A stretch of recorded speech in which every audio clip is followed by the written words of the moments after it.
Guys, I got a very special guest. His name is Edobor, and he's a wrestler, but he also does sumo wrestling. So, welcome, dude. Glad to be here. It was awesome. So, let's talk about your martial arts journey. How did you get started? I'd always been athletic as a kid, a little on the smaller side, but always athletic. Mhm. But in I did taekwondo and karate like on and off when I was real young, like before age 10, Mhm. but that never really stuck. Then when I got to high school, my sophomore year of high school, I started wrestling and I showed a lot of talent. I managed to make varsity my first year. So I wrestled for a bit in high school. I didn't wrestle for long. I only wrestled 2 seasons or so. Mhm. But I still had like that, the kind of talent and what's the word? Like it was kind of like a natural at wrestling. Mhm. And so after high school, it's kind of hard to wrestle as an adult unless you're wrestling in college or at a super high level. So I just started doing jujitsu and I saw a lot of success with that. Just because my wrestling background, I had a lot of aggression, and I was already familiar with a lot of positions and takedowns and stuff. So I did a few tournaments, and I medaled in all of them. The last one I did, I got gold. Then once I started doing sumo, because I was doing jujitsu, and then at the end of jujitsu, I started sumo. So once I started sumo, that's when I kind of fell off of jujitsu, and then I've been doing sumo pretty much exclusively for the past 4 years. It sounds like everything was building up to sumo, man. It was like Yeah, the final yeah, form. yeah, for sure. That's what it feels like. Yeah, because ultimately, I know wrestling helped your jujitsu, and I can imagine jujitsu would help your sumo too, but wrestling would help your sumo. So yeah, you like got into sumo, but with a different type of fundamental training than if you just started with sumo. Yeah, Wow. So tell me about where you train at sumo. Like I didn't even know there was sumo in the US. So let's talk about that. yeah. So my very first practice was actually in LA. I was on a family trip. I'm not much of a traveling tourist guy. Like if it wasn't for sumo, I wouldn't travel anywhere. So, but my family had brought me along for the trip, and I had remembered because leading up to trying it out, I had been watching a bunch of stuff on YouTube on sumo, like people trying it out in America. Yeah. And so I connected the dots that there's sumo in LA. So I tried it out. He got me connected with, I used to live in North Carolina. So he got me connected with Eric in North Carolina. And then I started training with him. And then gradually they started getting people. Like when I started, there wasn't a club in North Carolina. But then a few months in, we created our own club. And now there's like probably up to 30 members with 10, 15 people like consistently training at least once a week Wow. in North Carolina. But last year I moved to Texas to live with my girlfriend. So what I've been doing, I was training with Dallas because they were technically the closest, 2.5 hours away. Um, they were the closest, but then I've earlier this year I've switched to Houston, which is only Mhm. it's a little bit farther away, only like 2 hours 45 minutes. So I train with them about once a month just because that drive is pretty long. And I met my girlfriend through sumo, so Wow. about once a week we train sumo together. That is super cool and romantic. That's awesome. Yeah, So how big is women's sumo in America? it's not that big, but it's a lot bigger than it used to be. Like I was listening to someone on on a podcast, Kellyanne. She is a multi-time national champion. She won heavyweight a few times. This past nationals, she won open weight. Wow. So she's going to worlds again. And I was listening to a podcast with her on it. She said something about when she started, there was 4 women at nationals total. And now there is like 3 to 4 women in each division. Oh, that's great. So it's smaller than men's sumo, but it is growing a lot for sure. And what is a common training session like? You just did a training session, right? It was for regular wrestling. It wasn't Oh, sumo. okay, I see. Yeah, What is a sumo training session like? it depends on where you go. A lot of clubs, what they do is they try to take what the pros do and then they do it for themselves. So, and I've trained with professionals before at Mhm. Takasago Stable in Japan. So they start off with Shiko, the leg lifts, and they do that for a long time. Like they're doing hundreds of those. And Wow. then they're doing basic exercises like push ups. They'll be doing squats. And then Suriyashi, it translates to footwork, but it's the foot sliding that Mhm. they do, keeping their feet flat on the ground, sliding their feet across the ring. Oh. Yeah, yeah. And a lot of like basic traditional exercises like that. Some people might be on the side doing something with weights or medicine ball. And then they'll get into matches. And then in Japan, based on the rankings, like the lower ranked guys will have their matches first, and then it'll go higher and higher and higher until you have like top two divisions. They'll go against each other. So what people usually do is that they start with the shiko and like the warm ups and the basic exercises.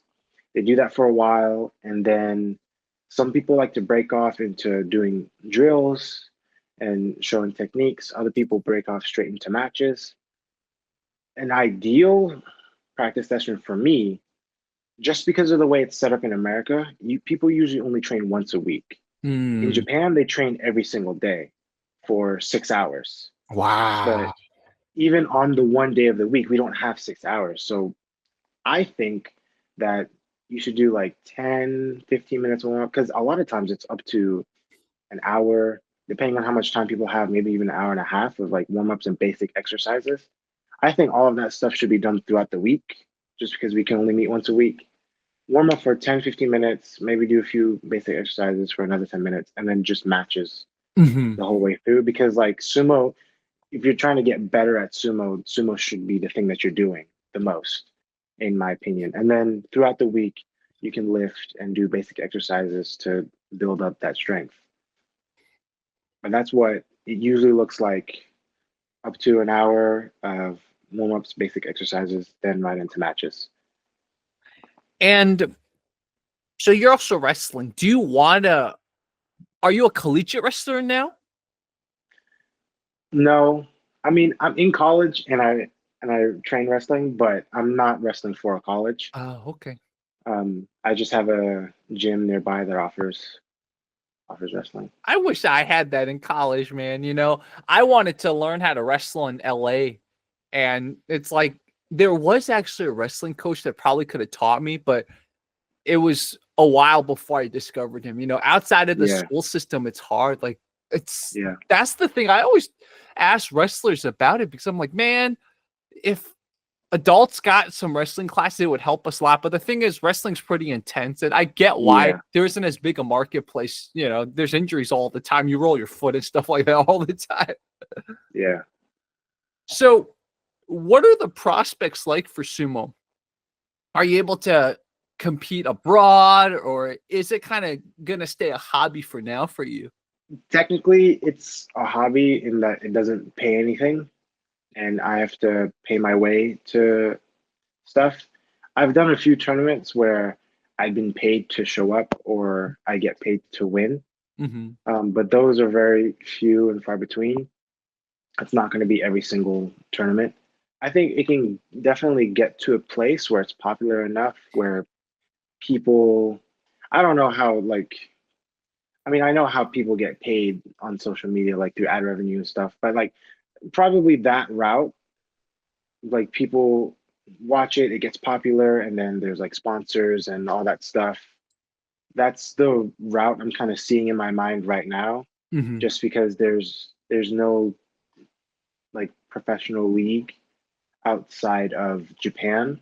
But it's a lot of like you can go to tournaments, you can win, you go to nationals. If you win nationals, you go to worlds. Right now, they only offer stipends and such, but a lot of what clubs will do is that they'll raise money, they'll do raffles and stuff, some kind of fundraiser for their wrestlers that are going to Worlds.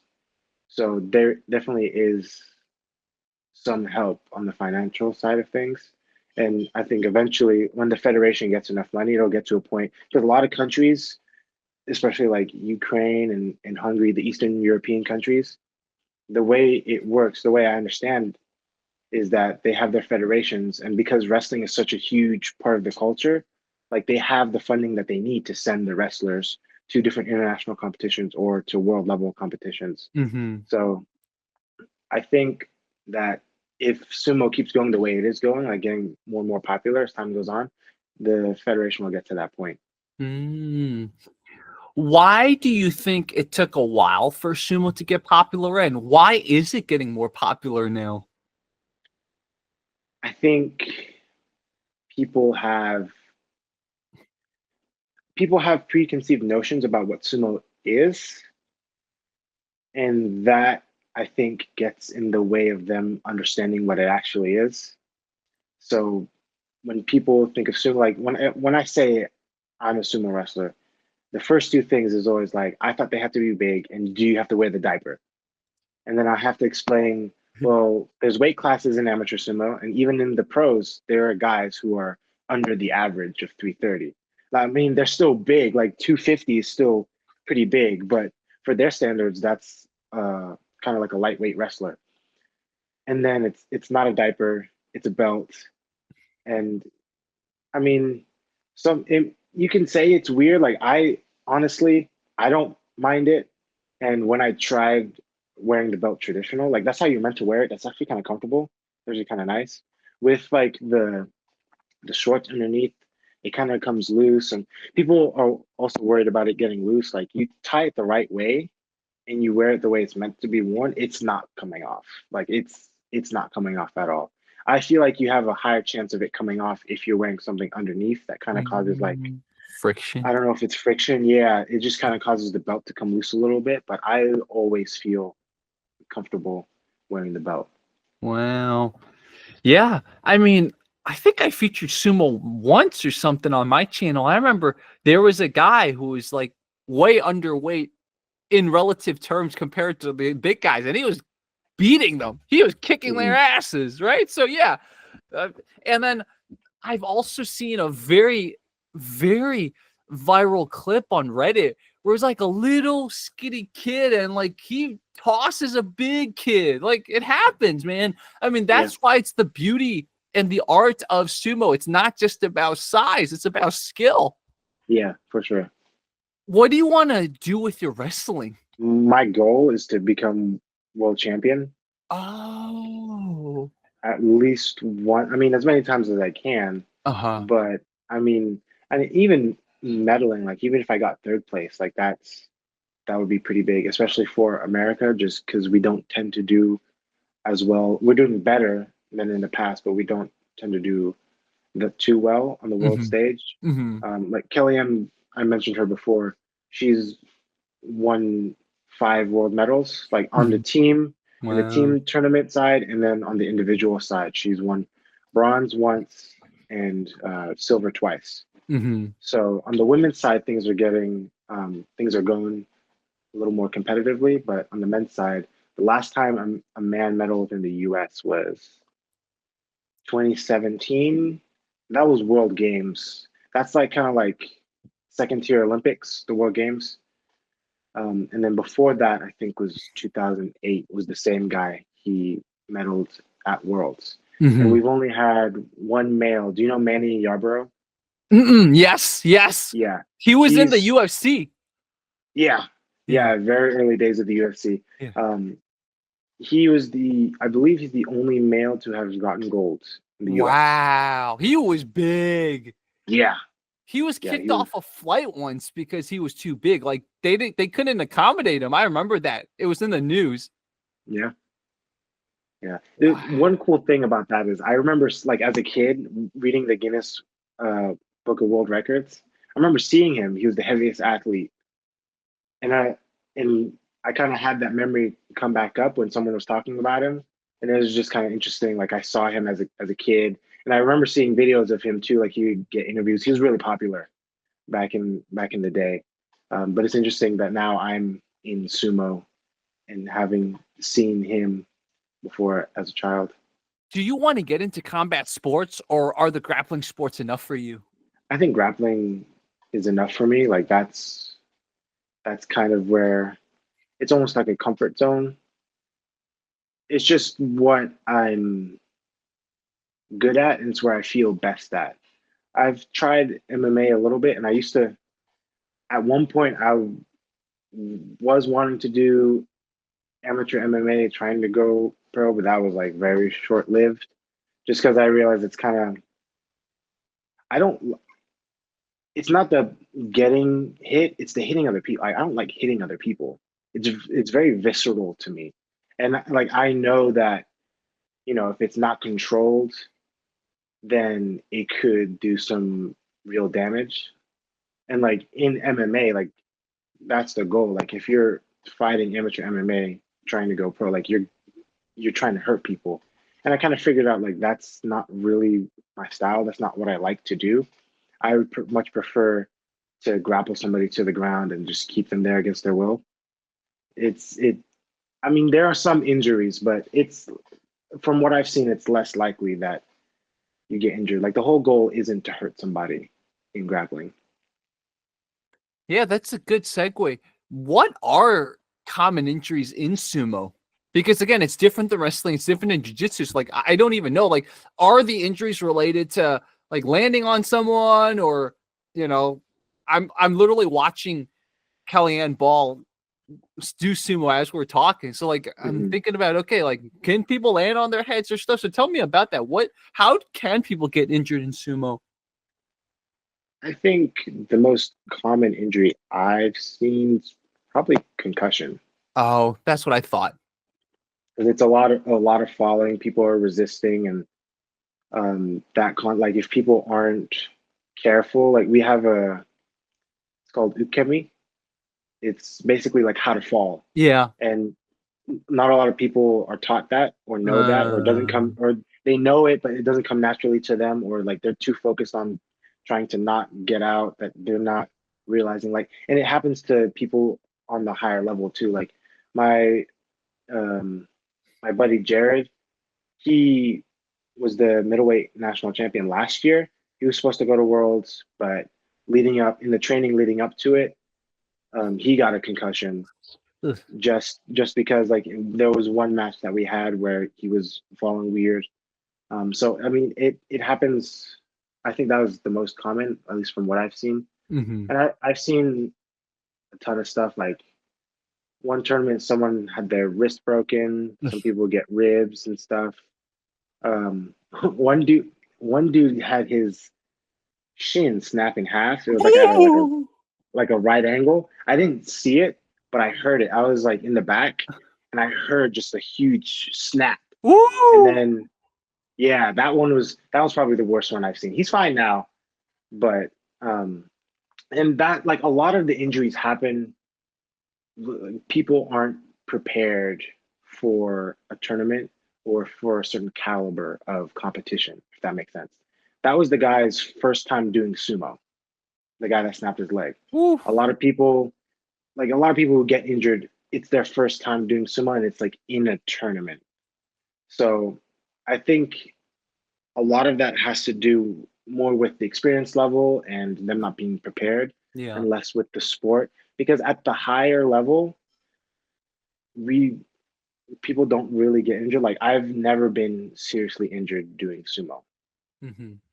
just because I have a lot of experience grappling in general, and I know what to do, what not to do, and whoever I'm going against probably knows what to do and what not to do. And if they don't, then I'm not fighting at like a super intense level. I'm going to be probably down here. Yeah. Yeah. When you guys train, are you guys on mats, or what's the floor like? So a lot of people, it's actually pretty diverse. Some people train in the park just on grass. Like that's how we started out in North Carolina, was that we were just in a park at NC State. And then we did some volleyball courts with the sand.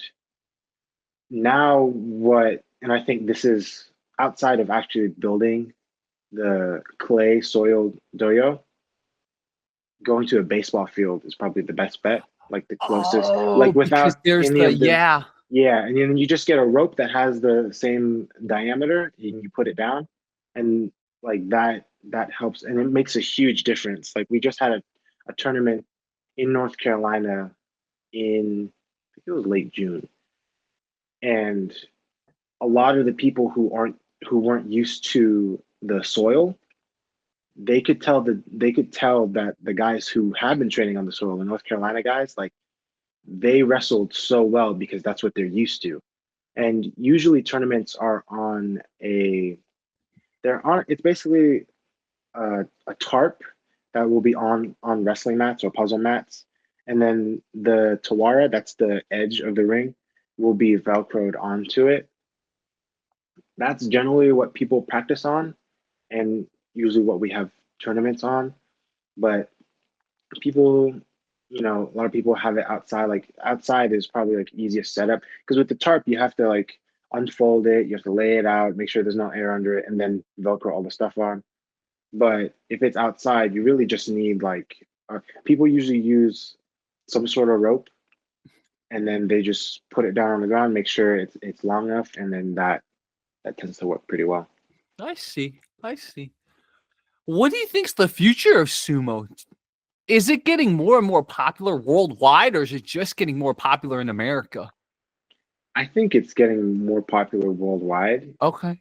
because what we've been seeing is like even internationally, there's been new clubs popping up in, I think, what in Western sumo. So like America, well, I guess Australia isn't really West, but it's kind of Westernish, like culture wise. Yeah. And then England, like Western Europe, is starting to catch on. Um, a lot of them, like Germany and Spain, have had clubs, but they tended to be smaller. I think there's a bit of a resurgence there on their end. Italy has a club. I think it used to be bigger and now it's smaller. Like a lot of them have their ups and downs, but I think on the whole, it's getting more popular worldwide. And do you know who Hakuho is? Mm-mm. Tell me. He is the goat of sumo. He's Okay. beaten he's beaten every important record except for two or Mhm. something. There are a lot of records in sumo, like oldest guy in sumo and like longest run without, pulling out of a tournament. But he won 45 top division championships. The guy after him in the number two spot for most championships in the top division is like 30 something. Mhm. And but he just from 2007 to 2021, he had like a very long career as well, like outlasting a lot of people. He made it to the highest rank you can get as Yokozuna. He became Yokozuna before a lot of other Yokozuna, and then he retired after they retired. Like his career was so long, and he just dominated the sport for a very long time. He was a part of the JSA, the Japanese Sumo Association. They're very traditional in the way they run things, and a lot of times they don't run things super well. They're very unfair. So they were pretty unfair to him because a whole scandal happened with his stable. A stable is like a group of wrestlers that they all train together, and then there's the Mhm. stable master. So he was a stable master. He basically quit because he lost his stable, and they were like, "Well, you have to do your time because of what happened." And he was like, well, I think it's been enough time. I want my stable back. And they was like, well, we'll reconvene at some later date. And eventually it just got to a point where he was like, I resign. And he's kind of doing his own thing. Uh-huh. He started a company, I forgot what it's called, but it's sumo related. And he has a project. I think it's Sumo World Grand Slam or something like that. But it's essentially like a world level league that he's trying to create. And we really don't know much about it. He's only like given hints here and there. Um, I'm hoping like with the amount of influence that he has, it could be like semi-professional, where Ooh. the people who do well get some sort of prize money. that would be really cool because that would offer another high level tournament for me Yeah, to go to. yeah. And then if I do well, there could be some prize money. But we really don't know what all is going to happen with that. We just know that something's in the works. I see. Competition's good, man. Oh, that's exciting. So to be continued. Because yeah, Yeah. like you always think of I'm looking up Hakuho right now, right? And you always think of Sumo as a Japanese thing, but he's Mongolian, right? From my understanding. Yes. So it's just like, yeah, Yeah. obviously we need more organizations, especially if you want this to be associated worldwide and not just okay, it's primarily Japanese. Right. Oh, that's exciting. Okay. Okay, that's pretty cool. I think that's a really cool way to end off on things. But actually, I'll ask you one final question too. What's next for you? Well, World Championships is actually right around the corner. It's Oh, 17 days away, the day of competition. uh, It's gonna be in Bangkok, Thailand, wow. and I would have never I'm known Bangkok would have had yeah, competitions. yeah. I'm super excited for it. I think it's gonna be a good time. Hakuho is actually gonna be there. He's actually gonna watch. I got to meet him once. I have a picture with him in Japan. I didn't compete at that Worlds in Japan, but I went to watch and support Team USA, and I met Mhm. him there. So I'm excited to meet him again. Hopefully, I can do well enough that I catch his eye and you know, he can kind of keep me in the back of his head for the future. Yeah. And I'm feeling really good. I think I'm at a point because last year I went to Worlds and both my matches that I lost I slipped because just the ring was something that I wasn't used to, and I've prepared for that, and I think I've gotten better, and I've bulked up as well. I've gotten stronger, so I think I'm at a point where if the brackets kind of line up, I could win maybe pretty easy. Even if it's not easy, I think I could win if you know, I'm dialed in, 100% focus. Mhm. So yeah, I'm excited for that. Cool. So I'm excited for your journey, especially, dude. I just love when I hear that there's new enterprising ways of trying to bring a sport to more people, right? I'm helping do that hopefully for Sanda. Sanda's the Chinese kickboxing style that Yeah, has throws, right? So um, I just hope there's more stuff like this. Yeah. So when I hear that Hakuho is doing some stuff potentially, and it might give people like you opportunity. And I had a neighbor named Jaime who was obsessed with sumo. Like he wanted to go to tournaments because he was a college wrestler and he coached wrestling after college. So mhm. he always wanted to wrestle. He thought he was, you know, his type of ego. He thought he was like amazing. He Yeah, wasn't, but compared to the right. average person, sure. But if he went up against people who train sumo every day, I'm sure he'll get tossed. Yeah, But Jaime, I think that's a challenge to you. You gotta like step it up. You gotta go to one of these competitions that Edobor goes to, and then you gotta see how you do. Yeah. So that's great. Let's keep following your journey. And if you have clips, just send them to me in the future, and I will okay. definitely, be looking out for sumo in the Yeah, ring because I always wonder. Imagine if Yarborough was taught how to strike because obviously he didn't know how to strike, right? Imagine if yeah, you taught a sumo how to strike. How would a sumo do? Because wrestlers obviously are very dominant in MMA and stuff, or even you teach a wrestler how to do sanda, wrestler would yeah. destroy. How would a sumo wrestler who knows how to strike? How well would he do? Probably very well. Imagine he wouldn't just like throw; he would crush you when he came down on you. Yeah, well, I don't know. All everything I've heard of, even like ex pros in Japan, like trying to do MMA, they tend to not do well. I think that's partly because they've been doing, because especially in Japan, a lot of these guys have been doing sumo since they were 5 years old. There's just so much because it's such a fast-paced sport. There's so much habit involved as well. Yeah, So I just think MMA is such a different sport for those guys yeah, that when they try to transition, it just doesn't work out too well. yeah, But I think that if you had someone who did well in sumo, but was like a mixed athlete yeah. that was good at transitioning between different sports and was good at learning and very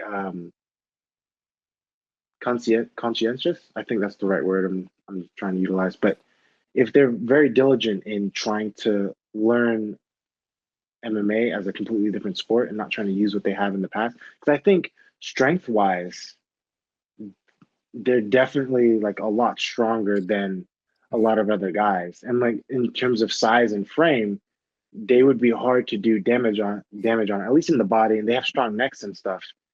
But just implementing the striking, like it's such a different thing that they usually have trouble, you know. Yeah. The one that comes to mind was the Akebono, right? When he was Oh doing all those yeah, those freak show matches. And yeah, yeah, he lost, I remember. Yeah. Wow. Well, yeah. dude, But I mean, yeah, go ahead, go ahead.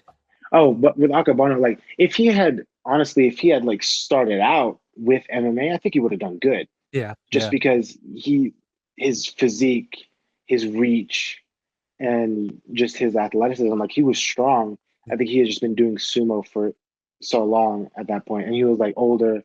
And when people retire, like in the pros, they usually have a lot of injuries Yeah. from sumo. But I think if he started like from an earlier age in MMA, I think he would have done pretty well.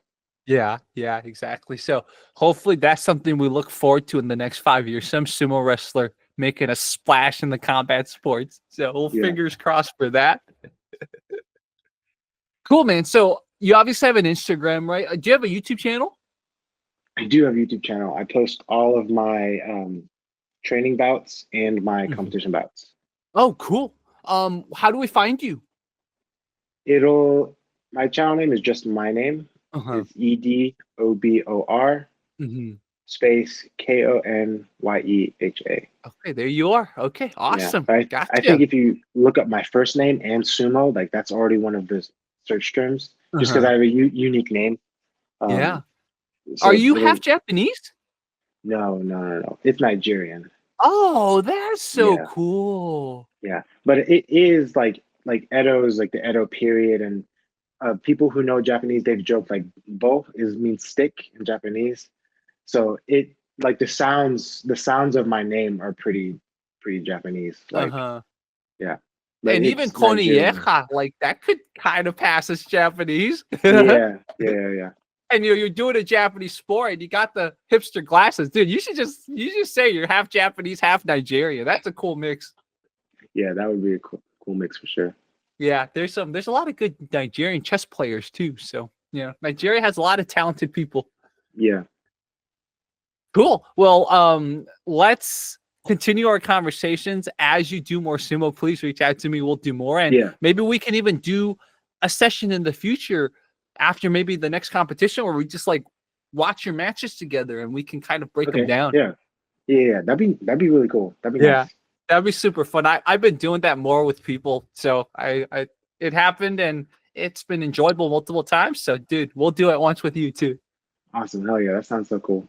Perfect, dude. Well, everyone, this was Edobo, who's Nigerian, but I think the Asian culture will adopt him. So it was awesome.